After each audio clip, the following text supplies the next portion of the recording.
So,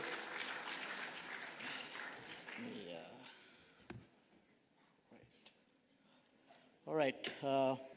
Okay. I wanted to introduce myself, but I think Sahil already did, so I'm not going to bore you with all those stuff. So skipping to this. So first thing, why we need app login? Okay, so I took these two main use cases. So the first thing is access control, right? So when you have an application which is secured and you want to that which you can't expose to everybody, but the limited set of people, you need to have sort of access control level in that application, right? Let's take an HR application. So HR application, you can't allow anybody, like everybody to log in, right? So you need to make sure that only the required people or the people who have authorized, it's supposed to log into that application. So there, what we can do is, so once we allow them to identify themselves and log into the application, then you have to think about the authorization level. Because like in admin application, you have there will be people who has different level of authorization. Like some senior managers will have their level of operations and the junior level of managers will have their level of operation. So you can't allow everybody who logs into the application to just do like mess around with all the operations. So you need to control the access as well as the authorization level of the features that you are going to provide it with that application. So it's pretty straightforward. So the next thing I took is the personalization. So someone can say not all the applications required an login, right? For an example, if we take a cricket information application, you just show some scores and highlights and things like that. Of course, you don't need an login for that particular application, right? But imagine now, every day there will be one or more applications comes into online that will compete to the products that you will do. So what happens is eventually we need to think about the user experience stuff. So, and then what happens is in order for you to cater a better user experience with your application, you need to personalize the content for that particular user that the user will have based on their likes and dislikes, they will have a better experience. So one thing we can do is, of course, as we are React developers who's working on front end, we can utilize our local storage or session storage in the browser and save some metadata and get this thing done, right? But imagine now this same user logs in with a different device, and you need to sync the whatever the meta information that you used to personalize the content for that particular user in the other device as well. So in that case, you need to store this in a backend or a separate different system in order for you to get back the same metadata and provide them the same experience when they log in from a different device. So in order to do that, again, you need to identify the user. Now you need a login to do that because then only you can sync the data in order to personalize. So like I said, even if we think by start, it's not required a login for that particular application, but eventually going forward, you might end up having a login in order to give a better user experience or do personalization related stuff. So of course, this is like two main things I took it as highlights, but there are more other things like analytics, monetization, data integrity, things like that, which you require more and more going forward with your whatever the application that you develop.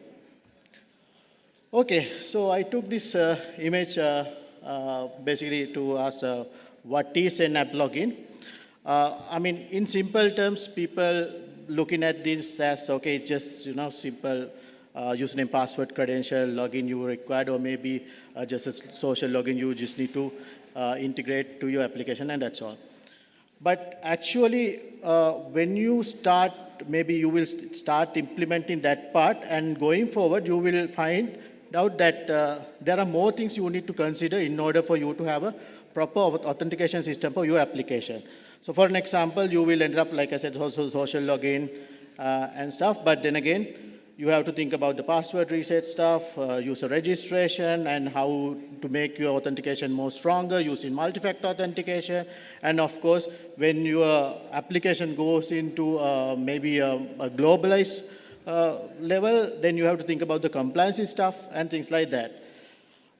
So basically, I mean, you might think, okay, implementing app login is a very small part of a regular application, but ultimately you will end up like developing or maybe investing on the app login part, same as you investing on your app business logic part.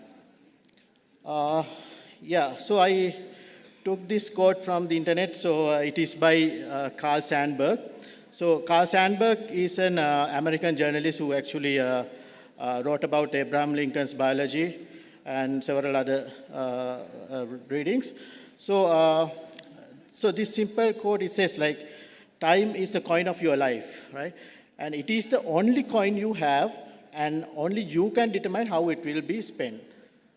So, I mean, when we are developing something and when we are investing on something, it's all about time. And we need to think what, I mean, the ROI of the investment you do, like for an example, you invest on something on the business side, it is always, that is the end goal that you want to give to your customers or the users that you are going to, you are developing that application for. But imagine, apart from that, you have to invest on the application login stuff as well, which is a common thing for many of the application, and you don't have to reinvent anything and or redevelop anything there. So think wisely when you are developing an application, as we are React developers, for the things that you invest, is it actually worth investing on that, and what you need to actually focus on.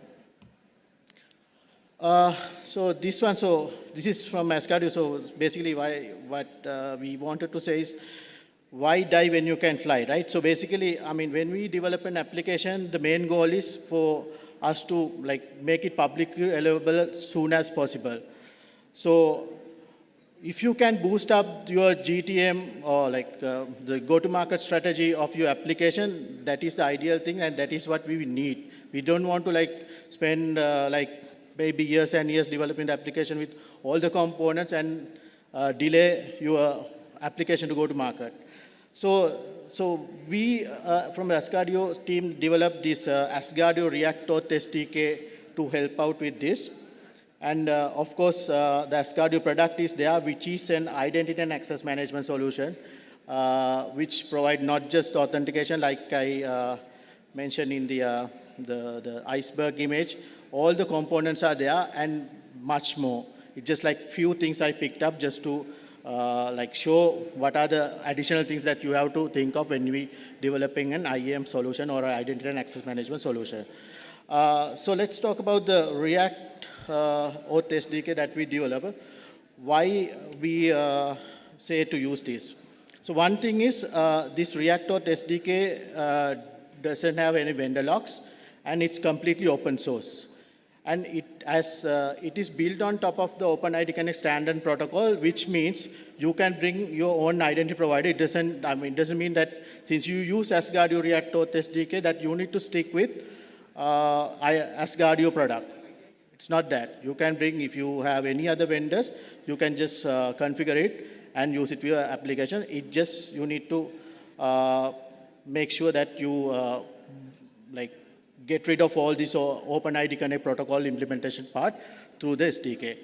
And of course, it is secured by design, so which has an inbuilt secure storage mechanism that we have done it to prevent XSS attacks.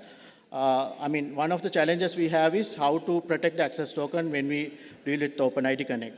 So what we have done is using WebWorker, we have implemented solution within the SDK itself to protect the access token and, I mean, prevent from the XSS attacks. Then, of course, it supports all the React latest versions. As we also using the same SDK, we are not just asking everybody to use it because all our application we are using React SDK. So we are making sure that it is up to the date, and also it covers all the security stuff much as possible. And yeah, the other point, like I said, since we have developed this proxy within the SDK itself, which is running on client side, it's not necessary for you to have a BFF or a backend for front end, just to save the access token, right? Of course, if you have other requirement, you might have to have a backend to run on the services, etc. But if you have a simple application, just need a login, you don't have to worry about at all. You just simply use the SDK and it will cover up whatever the requirement you want there. And yeah, so it also has out-of-the-box features like sign in, sign out, and state management stuff. And also it provides all the authentication hooks for for you to utilize all the operations. And of course, it has the extensibility where you can have you can bring in any identity provider or configure all the operations which is there. Like I said, so to simplify, so SDK configuration is simple as this. You just need to install it through NPM and just import the auth provider and wrap your application, and that's all.